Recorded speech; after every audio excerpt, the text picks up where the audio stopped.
Avocado pistachio chicken salad. This is so good. 4 years of my life, I hesitated to try chicken salad.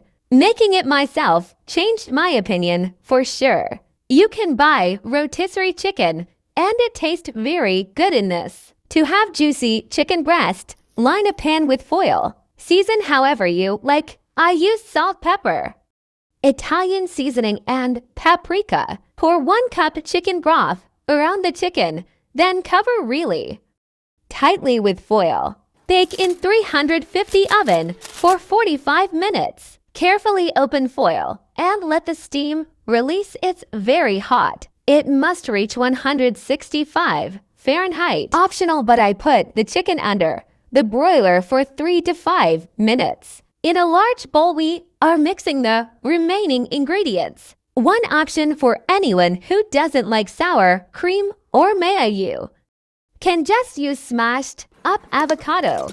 I used 1/2 cup sour cream and 1/3 cup mayo. I diced about 1/4 cup green onions, juiced 1/2 of a lemon, salt and pepper, diced 1 avocado. The good thing about this is you can choose your cut sizes. I like the celery chopped pretty fine. Make sure you mix it up lightly. You can use whichever nuts you prefer or have on hand. Also, adjust your ingredients however you like. Some might want more of a sauce.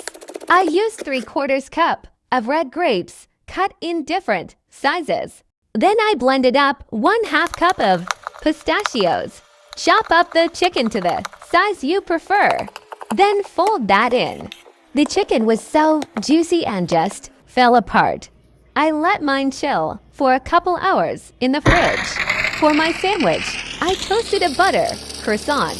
I sliced a red onion very thin. You can dice them instead or just leave them out.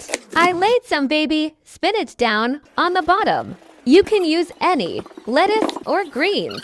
Spread an even layer of the chicken salad. Top with red onions. Enjoy. This is so good on a hot summer day. Like and subscribe.